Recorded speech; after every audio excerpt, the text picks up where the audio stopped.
Happy Veterans Day, ladies and gentlemen. Welcome to another fantastic episode of Left Wing. I am TJ Whitehead, powers taken, not given, joined by the U.S. military's most ardent supporter, John Cooper Paz of Counterpoint Politics, and returning guest, Carlos Alveres Aranyos from American Opposition. How are you doing today, my friend? I am doing, it's been an intense day. I'm doing well, and I'm super excited. But at the same time, I'm heavily disappointed in the Democratic Party. And I think Chuck Schumer has to go. Hakeem Jeffries has to go. A lot of things to talk about. But yeah, I'm doing well. I'm feeling good. Excited for the 22nd in DC when we're having our big rally. Oh, It's been a wild 48 hours. It's crazy, TJ. We were sitting here on Thursday, and we were celebratory. We just had this blue wave. We were talking about how the Democrats can hold on to this shutdown for months. We were just given all the proof we need. It's not going to hurt them. It's going to hurt Republicans. They have all the leverage. And then Friday is like, oh, they're offering to kind of back down on some of their red lines. Oh, that's weird. But maybe it's just a final negotiating position to push something through. And then Sunday, they fold. They fold hook, line, and sinker in the most embarrassing and cowardly way I have ever seen. And let me tell you, I've been disappointed by Democrats many, many times in my life. If you follow politics and you are on our side of the aisle, I'm sure you have been too. I have never been this disappointed. I have never been this angry. I have never felt this betrayed. Like, the only thing I can compare it to is when Biden, after the first debate, and was clear he needed to go, and they were just holding on to him. But at least that, I was like, well, I understand why things are happening this way. I get holding on to the incumbency advantage. At least there is a sensible, reasonable, if wrong, strategy going on here. This was just a self-inflicted clusterfuck of epic proportions, and I could not believe it. I posted yesterday, hey, do any mutuals want to come on and yell at the Democrats on my show tomorrow? And Carlos, probably my favorite yeller of all of our guests, the guy who can hop on a mic and spit some fire, he commented on that post. I was like, bro, you got to come join us. So Carlos, we'll get to you next, TJ. I do want to hear your take. Yeah. I've been seeing Carlos posting. I know how Carlos feels about this. I've not heard you say much. You mentioned not a word. Not a word. Yeah. So what has been your experience over the last 48 hours? That what do I think? Yeah, that was to TJ, right? Oh, that was you, Carlos. That was you. Sorry. Oh, it's me. Okay. Look, I spoke to a lot of the staffs of the senators involved, of the 8 senators. I had a really powerful conversation with Tim Kaine's senior staff, and I'm not going to name names, only to say I'm talking to the senior most members of his team. And they just don't see it. They just don't see it. They don't see, just like he went on TV and he was like, I don't think it's ripping the party apart. You're mischaracterizing that. Dude, it could not be. It's ripping the party apart. It's ripping the nation to shreds. Like, you're blind if you don't see that. And obviously, look, I have empathy for the fact that I believe Tim Kaine is a good human being who doesn't want to see people suffer. And I think he broke because he doesn't want to see people suffer. I'm going to give him the benefit of the doubt on that. I'm going to say the third paycheck for, federal workers who live in his state, the dude is under real pressure, right? He's a senator of Virginia, a state that hosts most of the federal workforce. Like, I get it. But as I told this team, like, we needed time for the reality that the Republicans created to set in, and for people to realize that connection between their increasing healthcare costs, between their increasing grocery bills, between the loss of SNAP and other assistance, that those things needed time to penetrate so that people understood that it really is the Republican Party that is trying to fuck you. And I just don't think the Democrats allowed enough time for that to happen. And I'm not saying we wouldn't have solved the shutdown in 3 weeks or right before Thanksgiving with a deal, because I think that, the escalating situation with air traffic control, with all of these issues, was putting real pressure on Republicans to do something, right? Because otherwise you're just breaking the whole system. And I also see the point when people say, like, that's what they want to do. They want to break the whole system. But I want them to then feel the pressure that that creates, right? I want this to be consummated. And the fact that Democrats backed out at the moment of when the consummation was beginning is the worst case scenario because You're they supposed lost to all pull of out their at the end of leverage. confirmation. Right. Exactly. Right at Thanksgiving, you say, you know what? We've shown you how bad these people want to make the country. We're now going to walk this back and get to a better place. But the fact that we just kind of lost on two fronts, we lost in terms of damage that Republicans had already instituted that they get out of you know paying for, and the Democrats lose their messaging and they lose, and now it's all about the Democrats sucking again. So every time they win, we end up having conversations about how much we hate them. And then every time they lose, we have conversations about how much we hate them. So now we're in like constant hate for our own party. And frankly, the last thing I'll say is it really fucking pisses me off that I have to argue with my own allies this much and that I am more frustrated by my allies than I am by the evil, greedy other side. I should not have to spend this much fucking time. I spent 30 hours in total lobbying members of the Senate. I was up for 30 hours. I have not had to do that to deal with anything Trump has done or the Republicans have done. The Democratic Party is frankly the biggest challenge we're currently facing as a movement. And we delivered that election result. That election result didn't happen because the Democrats are great. It happened because the American people stood up and said, enough. And we did that, like as a people, as a movement. 43% of the nation identifies as a member of the movement.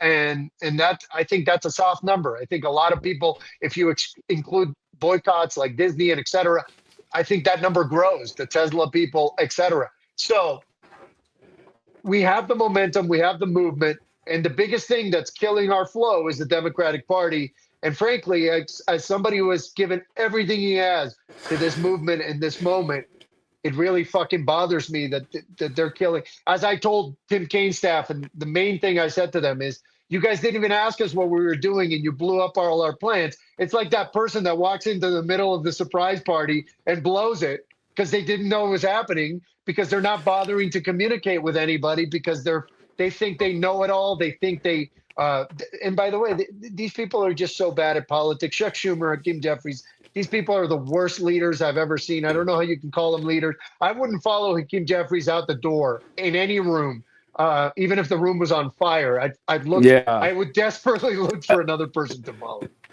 It disappointing isn't a strong enough word. Like devastating is what it, because I've been thinking about this since it happened. I haven't done a video on it. I haven't made any posts on it because I got to be honest here, fellas.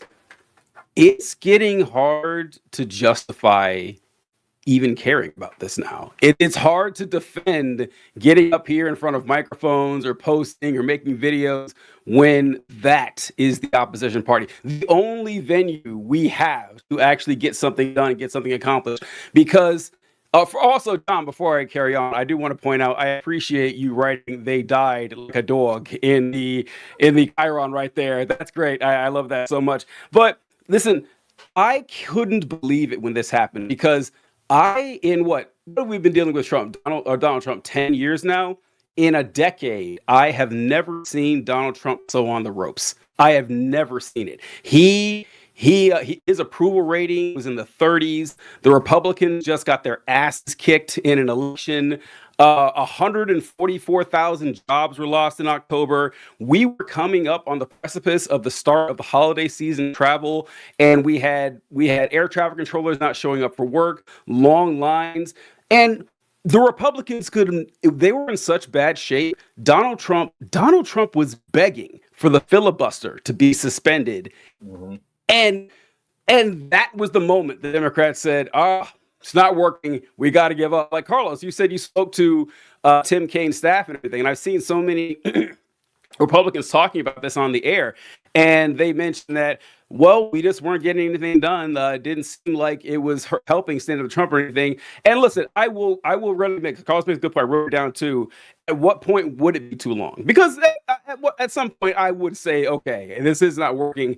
We hadn't reached that moment yet. We were right about to get to the point where Republicans had to face the fact that they were in complete control of this and they could do something to change it, and they didn't do it, and we just let it go. Just absolutely let it go. And what kills me more than anything else is that I feel publicly embarrassed about this, because what have we been saying for this last month? We've been saying this shutdown is the Republicans' fault. And Donald Trump is saying, no, actually, it's the Democrats' fault. And what do the Democrats do? They're saying, oh, yeah, it was our fault. It was our fault. We decided to do this for 40 days when, according to what they've been saying, at least the 8 that broke from this, I don't believe for a second Schumer nothing to do with this. People are saying he didn't vote for it. He's the leader. He knew what was happening. The fact that the people who voted for it aren't up for re-election anytime soon, not a coincidence. So when they come out and say, well, we saw it wasn't working, so we went ahead and voted for it, that means you are taking fucking ownership of this. Those 40 days that you said didn't get anything done, and obviously, why'd you fucking do it in the first place? Now I look stupid. So why should I go to bat for you when you're not going to bat for the country? That's how I feel about it, John. TJ, I could not agree more. There was, so this is only going to really be understood by the Philly followers out there, but there was a point. I think everyone is aware of Joel Embiid. We had a guy called Ben Simmons on our team, and I was such a Ben Simmons defender. Ben Simmons. I was out there defending him. I really loved his potential, and he had a lot of problems, a lot of glaring flaws. I got it. And then there's a playoff series, and the game is on the line. And he has the ability to jump up and dunk the ball, and he decides to pass it because he is a pussy who's afraid and folds when the pressure gets on. And that was the moment I realized, like, I'm done. I'm done with you. I have stood up for you. I have defended you. Fuck you. You are who they said you were, and I was wrong the whole time. And let's be clear. I'm not a defender of the Democrat. I'm a very harsh critic of the Democratic Party. I think all 3 of us are very harsh critics of the Democratic Party. But all 3 of us have also gone to fucking bat for them on this and many things because we recognize them as our best vehicle for change against the barbarians at the gate. Or by at the gate, I mean well inside the gate. We're now outside the gate banging to get in. But this was just a betrayal. This just threw us all under the bus. If this was the plan, if you were going to fold at this moment, you should have never fucking shut down the government in the first place. Because the argument you were making, which we helped you make, free of goddamn fucking charge, the 3 of us and thousands of others out there who have been fighting this fight in real life with their friends and family on social media, content creators, influencers, media pundits, everyone has been making this argument for the Democratic Party that it is the Republicans' fault the government is shut down because Republicans opened this can of worms in terms of negotiating using the government shutdown as leverage back in 2013. And if we aren't going to be willing to negotiate that way, well, that's just bad game theory. So we have to. And the fact that they will not negotiate at all means it's their fault. And you know fucking what? We were winning. We were winning by every objective metric. You could look at it and go, yep, Americans are blaming Republicans. Polling data, election data, everything. We were winning. The Republicans were in disarray. If anyone doesn't believe me, I just want to show this. This is an excerpt from a Zetio article. And Zetio reached out to Trump aides and said the Trump White House, for its part, is cackling, sometimes literally, about the turn of events. 2 White House officials and 2 other Trump advisors could barely contain their giddiness when asked by Zetio about the latest instance of the Democratic elite capitulating to Trump. Multiple Trump aides and allies kept gratuitously using terms such as losers and pussies as they reveled in the relief from a shutdown that even President Trump acknowledged was getting Republicans killed politically. The Republicans are celebrating. Trump is celebrating. They are laughing at us. And they're right to. This was They should be laughing. Yes. Yeah. I as much as I hated Chuck Schumer and Hakeem Jeffries, I'm fucking done with them. They could literally save my mother's life, and I'd still say resign, step down, you fucking coward pussy. And that kind of leaves us at what fucking now, Carlos? What are, I know you've been working your ass off trying to get anything done to get the Senate to not agree to this. Obviously, that has not been working. We're trying our best. But what now? Actually, that part's easy. I found it interesting. First, I'll go back to what you guys were talking about. I'm a communication strategist, what I do for a living. Um, if you allow the other guy, when you're winning that big, to say in a truthful way that the Democrats shut down the government for nothing, that's something that Republicans can now say. Mhm. Yep. That is a 180-degree turn that they can now use factually. Democrats shut down the government for no reason is something that Republicans can now say. That pisses me off to no end because a minute ago, we swept in an election, literally won everything that could be won because we had the momentum, not just of the shutdown, Mhm. but of the movement. And we were kind of beyond the Democrats. And so, what's next? I'll tell you. When we started American Opposition, we had a three-phase strategy. First was national protests to get people out the door. The second was direct action to point that energy where it needed to be, right, to create pressure. And then the third phase is a campaign season program to replace useless Democrats in the primaries, rebrand the party, kind of do what the Tea Party did to the Republicans, but do it to the Democrats for the better, right? So that we could rebrand the party. Now, in the movement, there are different organizations that operate in different ways. So you have people like Indivisible, which is primarily a C3, C4 operation. So they are, they also have a super PAC, but their idea, I think the idea there is that they operate sort of in a safer space. We're the more aggressive wing, and between us is 50-51, and they kind of go and meet us both where we are. And the fact that Ezra Levin, the co-founder of Indivisible, came out and said, I no longer believe in democratic leadership. And so we're going to mount a campaign so that nobody in the primaries is going to get Indivisible support unless they promise not to re-up Chuck Schumer as leader, means that it means that our original vision is good, right? It's Mhm. our original strategy is bearing out the way we expected.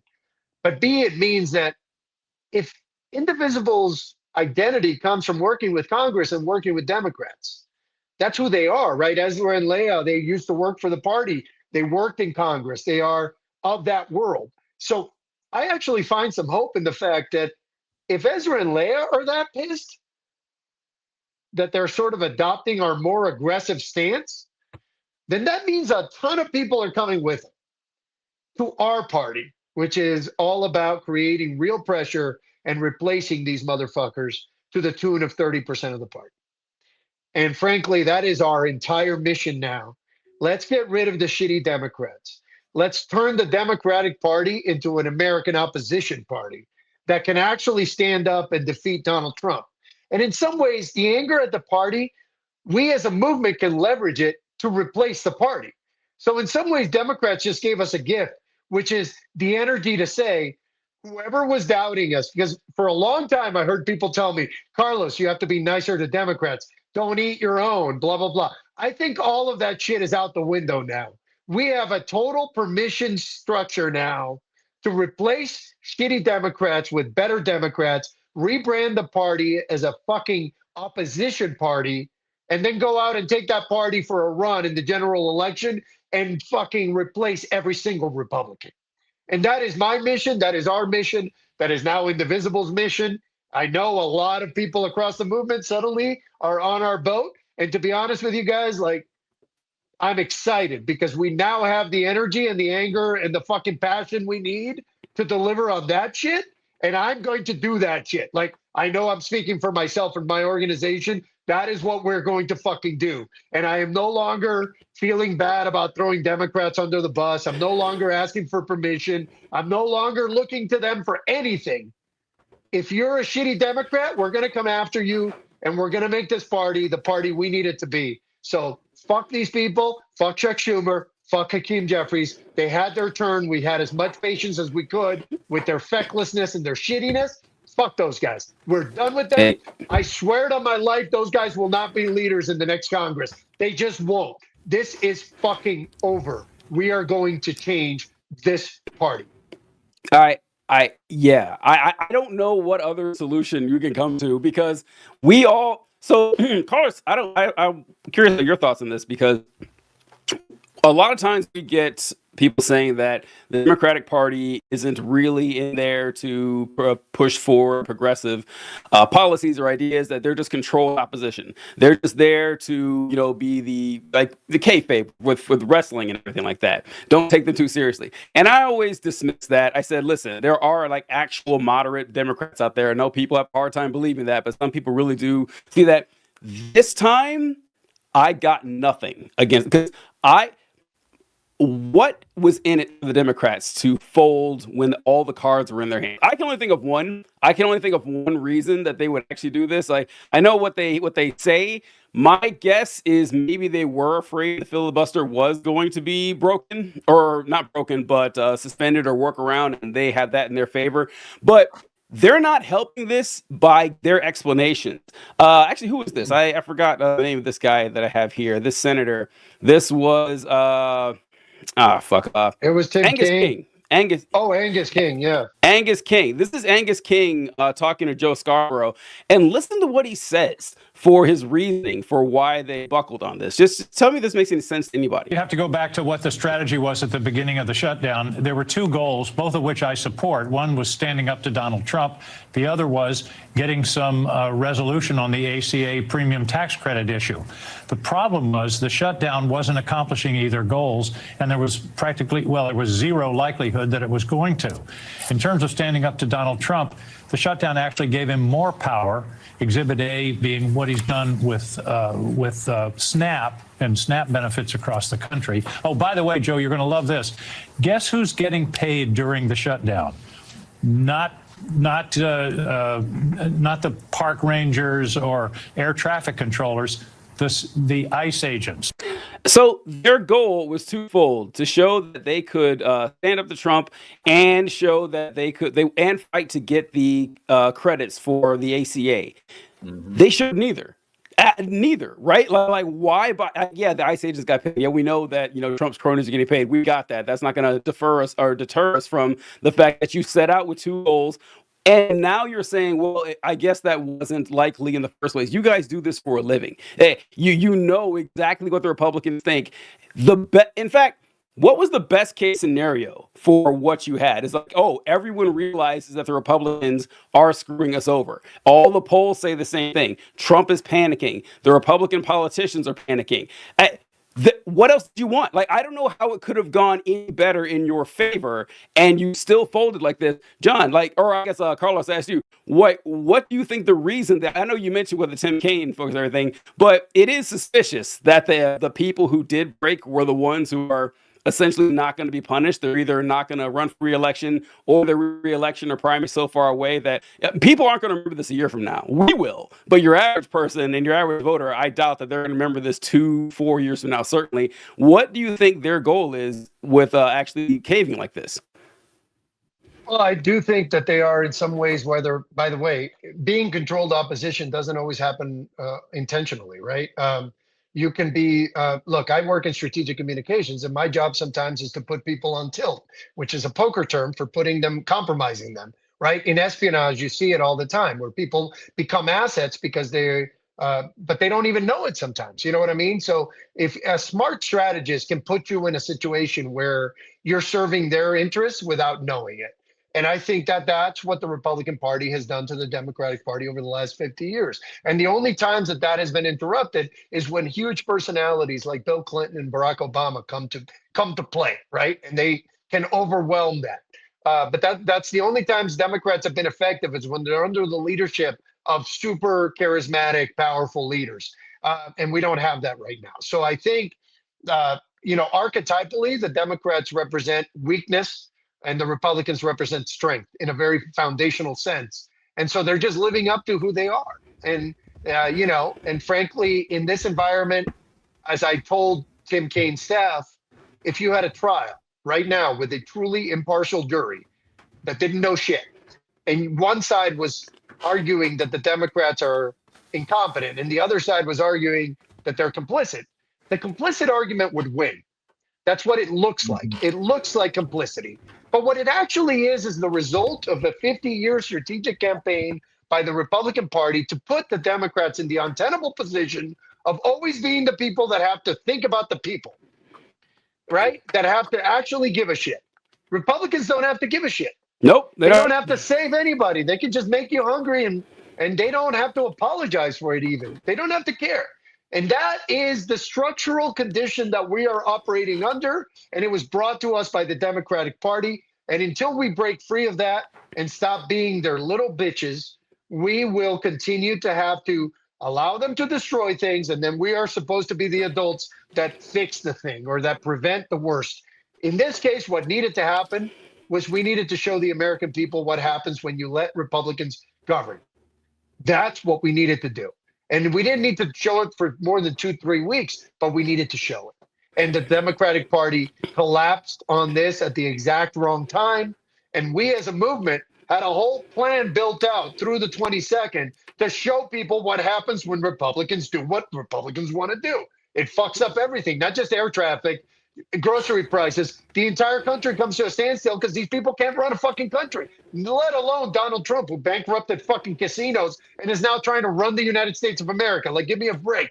But we needed to show people the reality of the Republican governance experience, and we failed to do that because these feckless assholes failed to stand up. It bothers me to no end because we had the perfect opportunity to crystallize everything that these people are, and we fucking failed. And frankly, it's because they care. And to some degree, and this is the part that breaks my heart, I care too. I don't want people to go hungry, especially during the holidays. I don't want people to not have Thanksgiving dinner. But if we need to surrender that this year, if that's the sacrifice we need to make to show people that this is untenable, that who we said Donald Trump is exactly who he is, that he's worse than they ever imagined, because people don't pay attention. So maybe they would have actually paid attention when they can't make that dinner, or when their kids are really trying to figure out where they're, where they're going to get their next meal. And like, I hate to make those mistakes, but those have to be the stakes because we're in a country where we're being ruled by Nazis. So again, I just feel like it was a missed opportunity, man. This should have gone on 2 more weeks, and we should have locked this in. Or not at all, right? Like, or not at all. Like, exactly. if you're gonna come to that conclusion, no. And John, I see you got something pulled up, but there's a comment I have to address real quick, my friend. And this is from Eric, bunch of letters and numbers and stuff. But he writes, "In my 72 years on this planet and no history, Donald Trump is the best president we've ever had." Now, listen, I am not a religious man. But I am setting up a prayer right now to God, to Allah, Buddha, Satan, any supernatural deity out there. Please do not allow me to grow up to be a 72-year-old man who makes comments on tiny YouTube channels. This is like, that future is one that I don't wish on anyone. I feel bad for Eric and his pathetic life.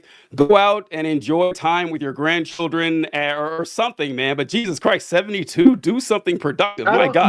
Not only that, it's Eric. I apologize for laying it out this way, but your ignorance is astonishing. Donald Trump, everybody who knows anything about politics will tell you immediately that what you're saying is false. And the reason I know that is because there is not a single economic indicator that is better today than it was when he took office.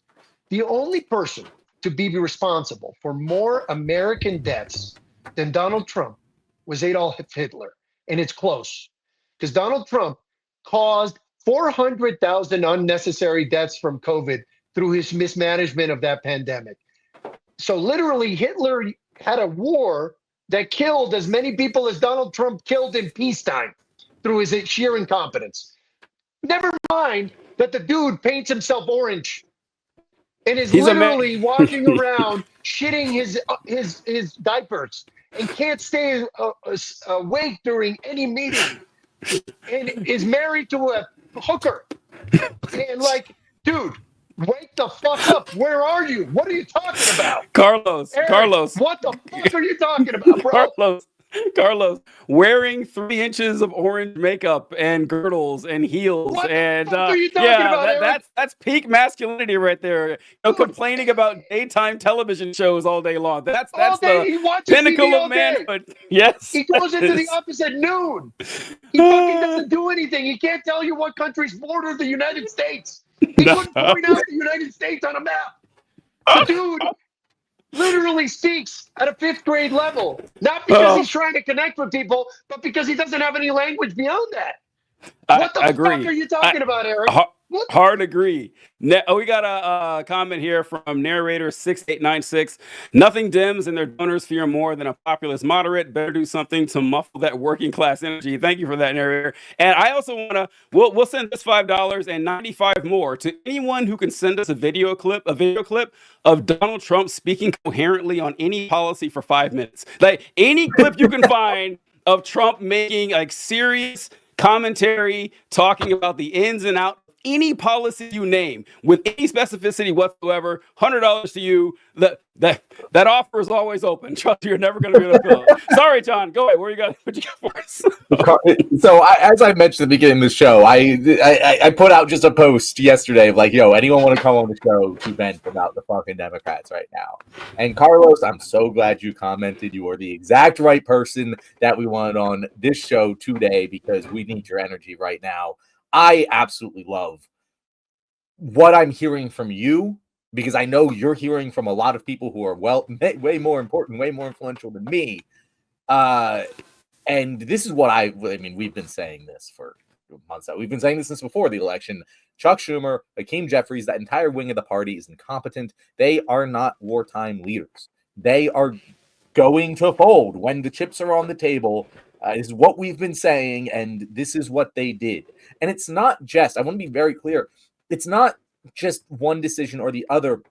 It's that they chose the worst possible outcome imaginable that they created for themselves. They did not have to start the shutdown negotiations.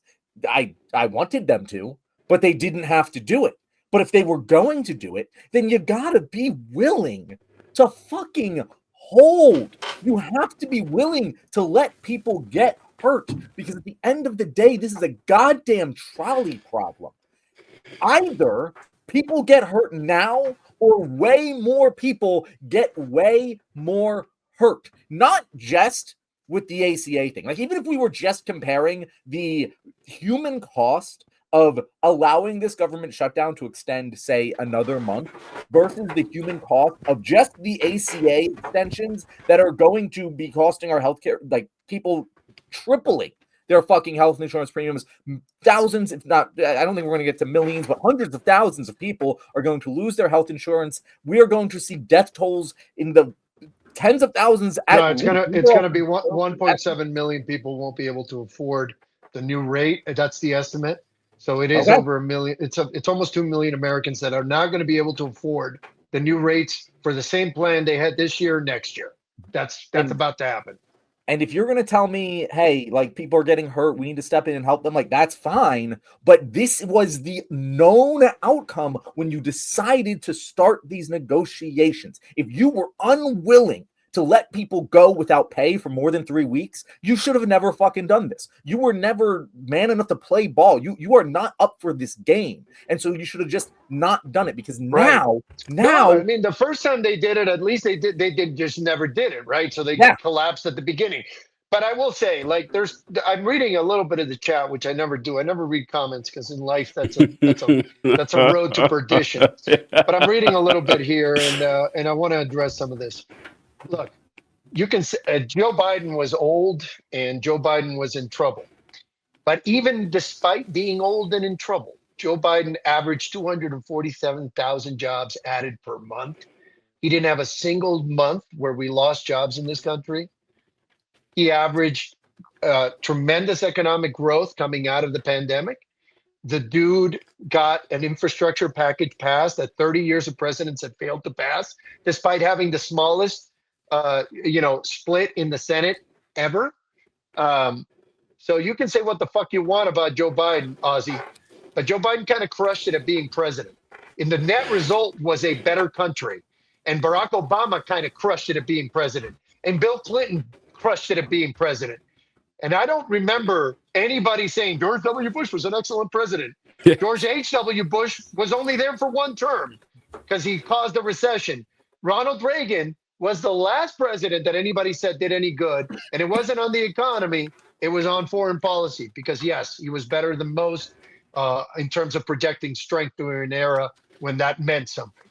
But the reality is, all your presidents, including the current one, have been shitty fucking presidents. And more than that, shitty human beings. When was the last time Donald Trump had a concert at the White House or any kind of cultural event? When was the last time he brought a poet or the poet laureate to come and pronounce some words at the White House?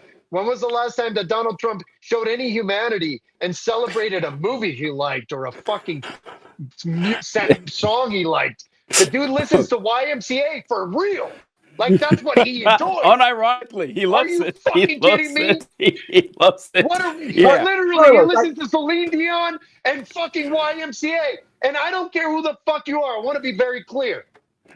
Look, I have been a winner my whole life. I have spent my entire life crushing it in life, trying to really hard to fucking, have the life of everybody's dreams. And I've had it. Man, Ferraris, Monaco, you name it, I've fucking been there. LA, New York, you fucking name it, I have been there. I know the life you fucking incels aspire to because I've had it. And I don't have to be an asshole to get it. And nobody does.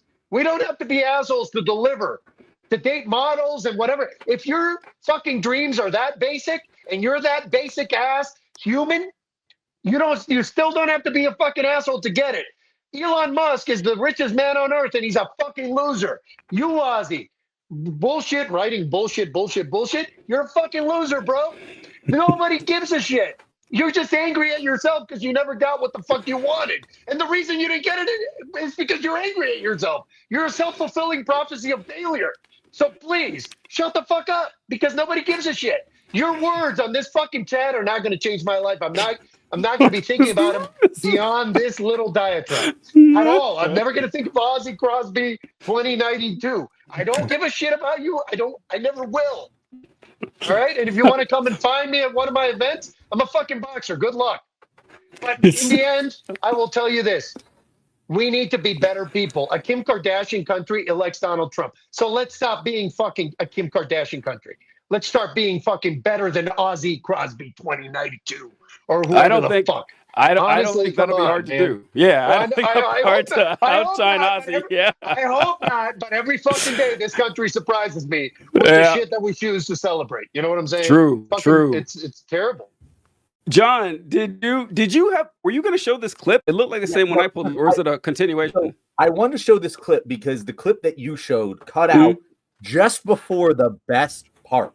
Okay. And I just wanted to show that part here. So I'm going to add this to the stage because I cannot believe when I heard this, I could not believe my ears. Air traffic controllers, the ICE agents, under special law, under that big awful bill that they passed last summer, the ICE agents are being paid. Nobody else is. So standing up to Donald Trump didn't work. It actually gave him more power. Well, Joe, you have to. That was best. Oh my God, that's great. Work. Oh, I don't care. I don't care if that is the most true statement since when must come down. You don't fucking say that. That is like that's a level. I think that guy jacks off the fucking pictures with Neville Chamberlain in his fucking free time. Like that is the exact opposite of what you do in an opposition party. It's insanity. That dude's porn. Like he goes on Pornhub and searches Neville Chamberlain, and that's where he goes. That's great. That's what makes him excited.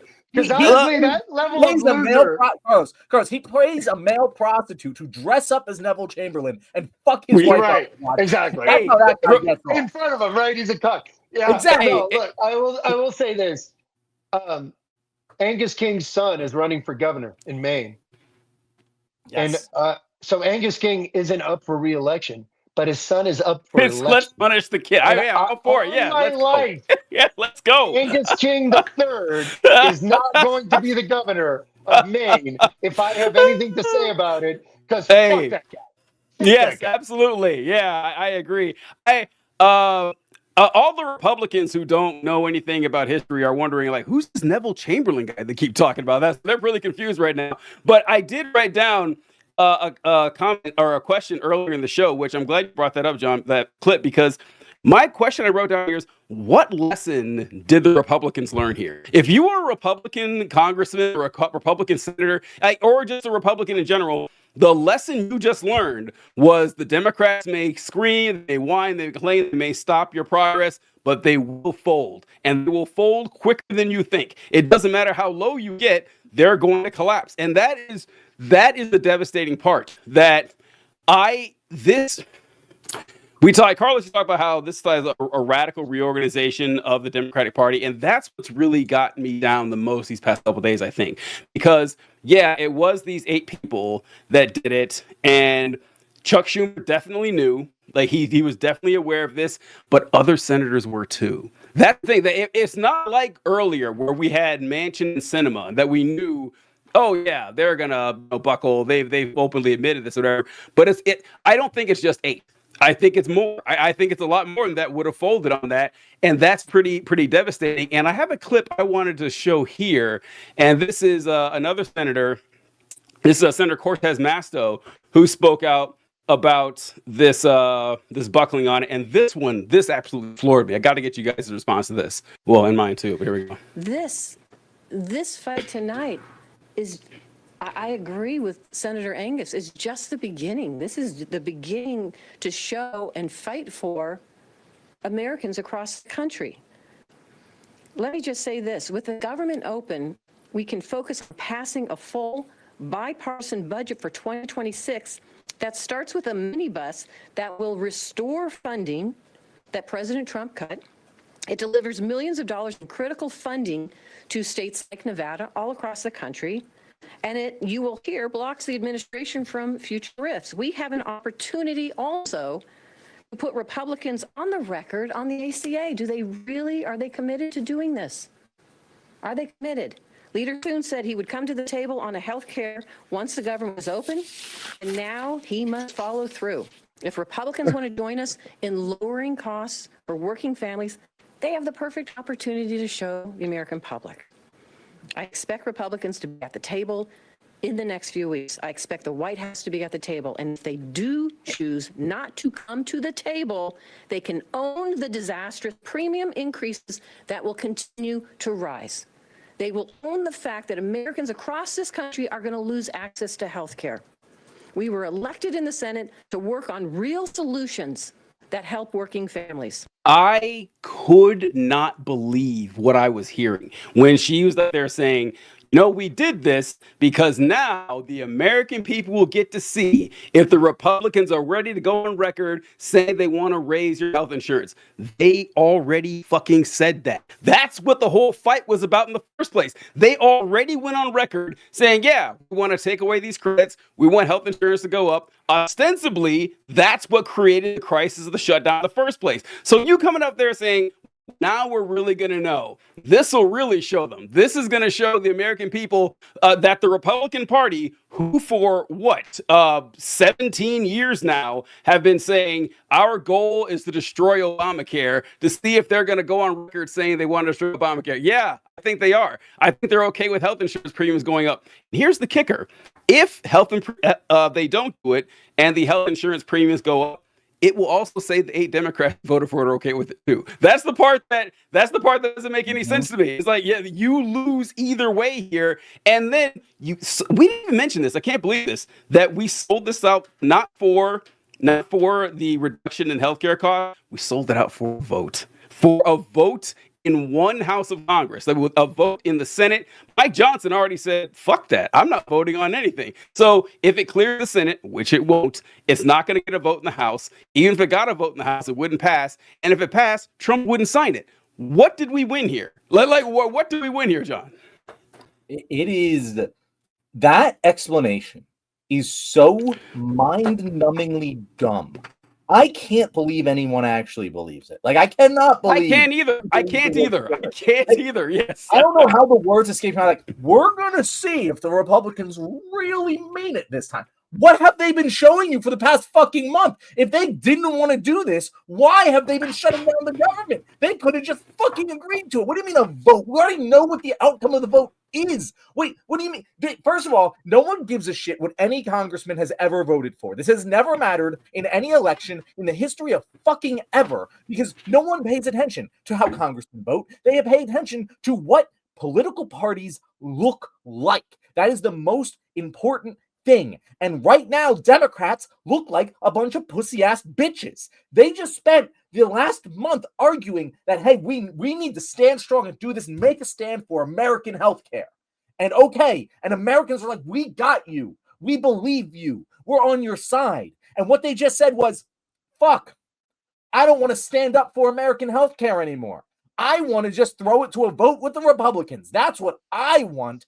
I'm done standing up for you. That's what everyone in America just watched Democrats say. They watched them say, I'm done standing up for you. Standing up to Donald Trump doesn't work. We might as well capitulate and just allow shit to happen. That is the message. That's the only thing anyone's going to remember. When 2026, when the midterms come around, they're not going to be looking up who fucking voted on the ACA vote that no one's going to give a shit about because everyone already knows the outcome. They're going to be like, yeah, no, the Democrats are fucking pussies. The Republicans, they're assholes. But you know what? At least the assholes, I know where I stand with them. That's it. That's the entire And fucking... And that's and what we have to be dicks because dicks fuck pussies and they also fuck assholes. So or back to Pornhub that's again. from that's the Team America monologue. And no, listen. Not only that, guys. If you think about it this way, the American people were already blaming Republicans for the shutdown, so you don't need to put them on the record.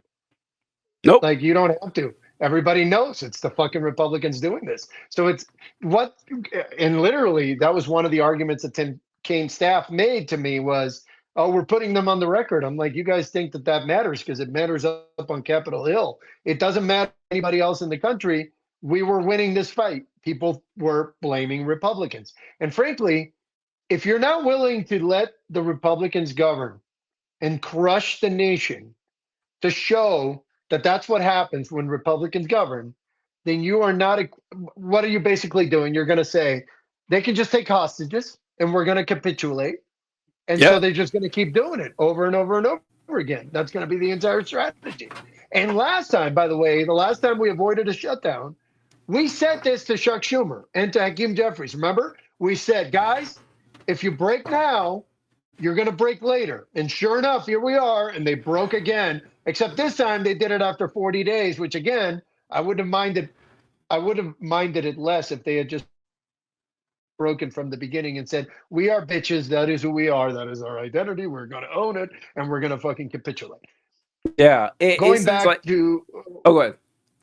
No, go ahead, Carlos. No, just going back to what you were talking about, Cortez Masto, all of these, the Nevada delegation, like these people are not seeing the forest for the trees. Yes, we do. Donald Trump's going to hurt. He's going to hurt. This decision that this country made, this ludicrous decision to elect this orange fucktard, is going to hurt. We have to make it hurt so that people realize that when you vote Republican, you get pain. That's. And by the way, ironically, his supporters get more pain than our people. The Democratic Party had an opportunity here, not just to build a narrative of Republican failure, but to contrast that with Biden and with Obama and with Clinton, to say, look, every time we're in power, the economy booms. And I can spell out a simple statistic for anybody in the chat who thinks I'm full of shit. From 1928 to 2008, there were 40 years of Republicans in power and 40 years of Democrats. Democrats averaged twice as much economic growth. And here's the kicker. If you had invested $10,000 in the S&P 500 in 1928 and left it in the market during Republican administrations only, and if you don't count the Great Depression, which happened under a Republican president, you would have ended up with $50,000 in 2008. If you had invested the same amount over the same period under Democratic presidents, you would have ended up with $311,000. So that's 6 times plus change or a stock market performance. You had greater job growth. And here's the irony. Republicans say that they're fiscally conservative. They spent more money over the 40 years. So if you add up all the money they spent and adjust it for inflation, and you add up all the money spent by the 40 years of Democrats, Republicans spent more money. They're lying to you on everything. So whoever the fuck is doing strategy for the Democratic Party seriously needs to quit their job, apologize to the nation, and literally go do nothing, because you're never going to succeed at anything. This is the worst political outcome I have ever seen. I have never seen politics done this badly in my entire life. I've worked in politics at the highest level for a very long time. This fucking shit is malpractice. It's like taking it's like operating on the wrong leg, but doing it 10 times in a row on the same fucking day. It's so bad. I refuse to believe they don't understand it. I refuse. Like Carlos, you can't be in the game this long and you don't make it. You don't fucking make it to be a U.S. senator without realizing when your opponent is weak, or how to capitalize on your opponent being down for the count. There's no way you don't recognize that. So, I mean, granted, I'm not a senator. Maybe they know something I don't, but they aren't telling me. They sure as hell are not telling me how this is going to help us. And Carlos, you're the one who brought this up. And it's another thing I wrote down here. You said that Trump's staff is laughing and everything. A good way to figure out if you've won or lost is your opponent happy. Is your opponent happy? No. Wait. If Stephen Miller calls you a loser, you're a fucking loser, bro. You know what I'm saying? Yes. Dude, if your life makes it so that Stephen Miller can legitimately look at you and go, you're a loser. Yeah. And if he has a point. Yes. I would never advocate for suicide, but I'm just saying I would understand. You know what I mean? Like, dude, you're all out. That's it. If Stephen Miller has the claim of loser over you, bro, you've got to do some serious thinking about who the fuck you've become, you know? Yeah. Like if Stephen Miller says that you're a loser and other people are like, man, that guy's spitting, you are in trouble. You've got some problems ahead of you. Yeah. And Carlos is gone, but Carlos mentioned that the deep state got to him. But Carlos was talking about how the mess, like Republicans have been backing bad policies. They say that they want fiscal responsibility. Republican presidents spend more than Democratic presidents. They have worse returns with the deficit and the debt across the board for the last 100 years. But I mean, the problem is that Republicans, they don't care. They say they care, but they don't. Like we always, like, what do we say on the show all the time, John? That Republicans don't learn their lesson. Like, regular people might learn, but Republicans never do. That no matter how bad life gets, they're going to keep supporting Republicans. Just like, Alabama is the example we always use. Like, if everything collapsing and falling apart actually made people vote against Republicans, they would have stopped voting Republicans a long fucking time ago with the Deep South. But they don't. Like, they've been backing them for 60 years now. The coal miners in West Virginia, like the worst state in the union, overwhelmingly Republican, the deepest red state we have. It's not going to change. But John, what do you think about all this? We're running out of time. Sorry, go ahead. No, we are running out of time. So there's a couple things I want to say here. One, this is, as you said, the worst thing I've ever seen in politics. Like, this is the dumbest, most self-inflicted wound. It's not like operating on the wrong leg. Because the thing about that is that would imply that the doctor wasn't at fault for the leg being broken in the first place. This is like a doctor going to the doctor for a fucking flu shot, and he breaks your fucking leg and then operates on the wrong leg. That's a little bit more of an apt comparison to what we got going on here. And fair enough. You made a great point about how Republicans suck, and like I agree. We'll have plenty of episodes about how Republicans suck. And we'll have plenty of time to talk about that. What I would like to circle back to as we end this show is that they're no longer my enemy right now. Like, to be perfectly fucking honest with you, it's important to beat them, but we need to eliminate Chuck Schumer and Hakeem Jeffries and all of the politically fucking the Tim Kaines, the fucking Agnes Kings, all of these pussy ass bitches, and again, it's not just the ones who voted against this. There are more of them. I want to be very fucking clear. Not just that, guys. It's also not ideological. We have a lot of it's about authenticity. This moment is about who is authentic. I don't care if you're Zoran Mamdani. I don't care if you're AOC or Gavin Newsom and towards the middle or whomever. It's not ideological. It's all about, are you full of shit and do you have a spine? And Mamdani proved, because I don't think Mamdani won because of his policy ideas. I think he won because people like him. And Democrats, it's not that people disagree with Democratic politics. It's that people dislike Democrats because they're full of shit and they're weak and they're fucking feckless and they just talk and they talk at an 11th grade level, so nobody understands what they're saying. So they sound like snobs and they talk to each other and they don't forget that other people exist. And all of those are legitimate fucking complaints because in 2020, nothing they read at lower than an 11th grade level, and the average American reads at a 7th grade level. So you're not fucking talking to anybody, and nobody's hearing you. Nobody gives a shit. So the main point is stop being full of shit, have a spine, show up to fight for actual people.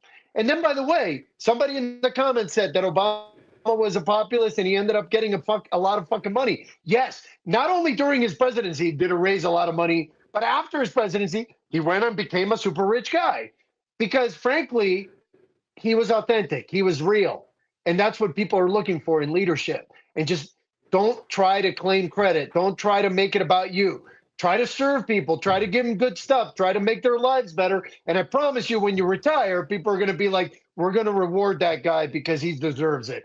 But if you focus on it in the meantime, if you're always just trying to get your job back, you never actually do your fucking job. And these people have spent their entire fucking lives getting old in the nicest fucking nursing home in America, which is the United States Senate. And these fuckers have forgotten who they serve or that they even serve. I mean, Tim Kaine is just so full of shit at this point that just, dude, you're literally not even vanilla because at least that has a flavor. You are whatever the powder, the white shit that just gets all over your mouth and it gives you cotton mouth. That's what Tim Kaine is. And I'm fucking tired of these people. I just don't want to deal with them anymore. I agree. 100% right. I mean, they need to get fired for a cause. We were saying the exact same thing on Thursday. We don't pick our guests because they agree with us. Like, that's not how this works. Usually it's a pretty random message like, oh, I like this one post you had. Come on. And I love that you're saying the same exact shit we were saying on Thursday. It's Zoran Mamdani. We fucking love Zoran Mamdani. He happens to agree with our policies, but it's not fucking about that. It's about the authenticity, the energy. I can trust that guy that he's going to try and do what he thinks is right 100% of the time. Right. And even if I think that's wrong, going to disappoint you. But at least, like, he loves his wife for real. He smiles for real. When he connects with a cabbie, look, I started my career as a taxi driver. So I have a strong love for people who like cabbies because cabbies know everything. Like, cabbies are fucking the most hyper-aware human beings on the planet. And if cabbies like you, you're not full of shit.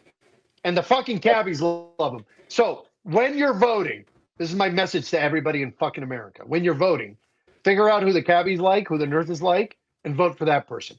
Secondly, if that doesn't work, figure out who the Nazis are voting for and vote for the other person. It's fucking simple. And all of the Nazis support the Republicans. So if you're a Republican, you're currently on the Nazi side. So fucking figure that shit out. Unless you want to be a Nazi, in which case we get to punch you in the motherfucking face because America has a strong legacy of punching Nazis in the motherfucking face. That's what we do. So you know what? A lifetime ago, the saying was, the only good Nazi is a dead Nazi. Don't be a fucking Nazi. All right? Don't be that valueless. Fuck. Amen. And like they say about Charlie Kirk, was Charlie Kirk a good Nazi? No, but he is now. Okay, so we'll close things out a little bit. I wanted to, so Chris wrote here, we don't pick our guests because they agree with us. We do it because we like their posts. We agree with them. That's that's good, Chris. That's good. That's good, John.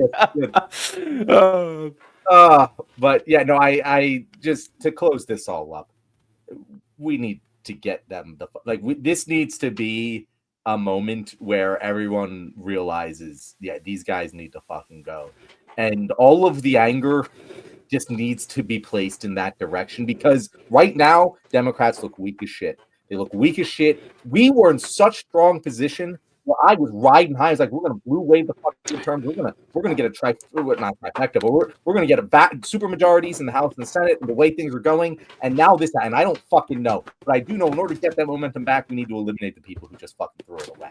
And if we can do that, if we can primary these motherfuckers, if we can present a bold new face of the Democratic Party going into the midterms, those supermajorities are still on the fucking table. If we can get all of these fucking Agnes Kings replaced with Zohran Mamdanis, and like Carlos said, that's not a policy thing, that's not an ideology thing. They can be fucking liberal moderates, but they have to be ready to fight, and they have to show a spine. If they can do that, and we can get those people campaigning in the primary, that is how we win supermajorities in the House and the Senate. Hell, that might even be how we get Donald Trump impeached.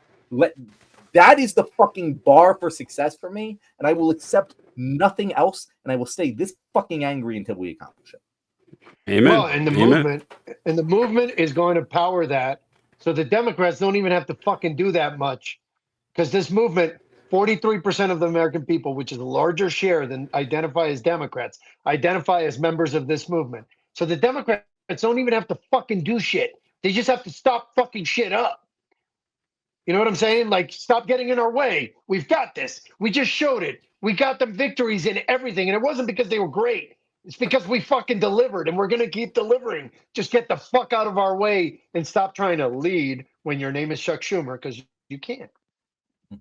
And thank you guys all for watching. This has been a group therapy session. Carlos, before we wrap this up, I want people to know who have been watching. They might not have seen your last show, so tell them where they can find you and how they can support American Opposition. Yeah, we're at AmericanOpposition.org. We suck at fundraising, so please donate. We're terrible. We're great at everything else, but we just suck at that. And yeah, I'm Carlos, American Opposition. Honestly, just you can Google Carlos American Opposition. We're pretty out there. We've been there. We were the first to call for national protests, and we've been here the whole time. And we're gonna fucking solve this with or without the Democrats. And thank you all for having me. Really appreciate it. You guys are awesome, and what you're doing is awesome. And I just really appreciate you guys having me on. And yeah, people can find me on all the social media. Don't find me, find American Opposition. The movement is way more important than I am. When this is over, I will definitely want to be forgotten. I don't want to stick around. I don't want to work in politics. I don't want to do anything else. I want to be done with my political life after this, but I will be here until this fucking danger is abated. And we're going to get this country back to solid ground. And we're going to give the American people another chance to make better choices. That's all we can do. And we're going to try and teach them why those choices are important. And we're going to try to get them to see why taking themselves and this country seriously is important. And we're going to try to remind them of what it is to be an American. Hopefully they fucking figure that shit out, because if we keep getting a Kim Kardashian country, we're going to keep electing Donald Trumps. Donald Trump is a symptom of a bigger disease, and I'm here to try to cure it before it's too late. Because by the way, whatever happens in America impacts the rest of the world. The consequences of this, we have to be adults. We joke and kid all you want, but my job is a very serious job. It requires a lot of emotional intelligence to understand just how fucking serious the stakes are when this country is in this much trouble, and what the implications of that are for our military, for our citizens, and for the rest of the world. And I just want everybody to come along on the American Opposition journey, to join us as we figure this out, join us as we implement a strategy, join us as we deliver a result, because this country deserves to be represented by its best patriots. I will be here until somebody better replaces me, and I know a lot of people in the movement feel that way. But I am very proud to have the opportunity to help lead this movement and to help get us to a better place. So that's who I am. And again, I'm happy to, I'll be giving, we will be in DC on November 22nd for the Remove the Regime rally. If you haven't heard me give a speech, please come out. I will be speaking. Many others will be speaking. It'll be an all-star lineup. Dropkick Murphys are going to play. Earth to Eve is going to play. It's going to be sick. We're also doing 2 days before the 20th and the 21st. We're going to be conducting the largest office visit to Congress in American history. And we're going to go get in their faces and show them who we are. And last time we were there, we went to Russell Vaught's house and fucking protested on his yard. And it turns out his neighbors love us now, so we're going to probably do that again. So yeah, if anybody's interested, please come out to DC the 20th, the 21st, and the 22nd. But if you can only make it one day, let that be Saturday the 22nd. We're going to demand the removal of this regime and start changing this conversation and start getting real about putting pressure in their faces relentlessly so that their kids have to ask them why everybody's calling them a fucking Nazi in front of their house every single fucking day, or when they go to a restaurant, or when they go to a movie, or wherever they are, because we are going to hunt these motherfuckers down. We are going to get in their faces. We're going to exercise their rights, and we're going to put their pressure on them that they put on us by treating us like shit. Enough is enough. This is not a one-way street. Love it. I love it so much. And I love that you're on Threads, as Colby says. And Colby, yeah, I got to join the cool kids on Threads. I'll do what I can. One more thing is the blackout. Thank you, Colby. We're doing a total economic blackout, and we just unified it. So everybody in the movement got together. We had all made different calls, and now we're unified it over the past 2 days. Fucking amazing. I just did an interview with USA Today about this. So beginning right now, the blackout for Black Friday is now a movement-wide blackout involving all of the organizations in the movement. And that unity, the fact that this movement is unifying around a shared vision, is fucking exciting as shit. So Black Friday, Cyber Monday, don't buy a fucking thing. Small Business Saturday, go to town. That's basically the message. Cool. Fantastic. Anything else, John? Let's wrap that up. Thank you very much, Carlos, for being here. You're always an excellent guest. Fuck Chuck Schumer. Fuck Hakeem Jeffries. Fuck every motherfucker who voted. Most importantly, fuck Donald Trump. Thanks, guys. Fuck Donald Trump. Amen. Good day.